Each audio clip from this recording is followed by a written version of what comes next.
Suitcase संशयास्पद वाटल्याने तिची माहिती पोलिसांना दिली गेली। पोलिसांनी जेव्हा सुटकेस उघडली तेव्हा त्यात एका तरुणाची मृतदेह होता।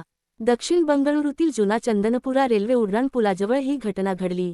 या प्रकरणी पोलिसांनी आता तपास सुरू केला आहे। जुना चंदनपुरा रेल्वे उड्डाण पुलावर रेल्वे रुळा शेजारी एक सुटकेस बॅग सापडली। या बॅगेत एका तरुणीचा मृतदेह होता। तरुणीचे वय अंदाजे 18 वर्ष आहे, असे पोलिसांनी सांगितले। होसूर मुख्य रस्त्याला लागून असलेल्या रेल्वे रुळाजवळच ही बॅग पडलेली होती। प्राथमिक तपासातून असे समोर आले की आरोपीने मृतदेह सुटकेसमध्ये टाकला आणि त्यानंतर ही सुटकेस धावत्या रेल्वे गाडीतून फेकून दिली। बंगळुरू ग्रामीणचे पोलीस अधीक्षक सी.के. बाबा म्हणाले, प्रथमदर्शनी असे दिसते की सुटकेस धावत्या रेल्वे गाडीतून फेकण्यात आली। साधारणतः असे गुन्हे रेल्वे पोलिसांच्या अखत्यारीत येतात, पण ही घटना आमच्या हद्दीत घडली आहे। त्यामुळे आम्हीही या तपासात सहभागी झालो आहोत। मृत तरुणीची ओळख अजून पटायची आहे, कारण बॅगेत तिचे ओळखपत्र किंवा इतर काहीही सापडलेलं नाही।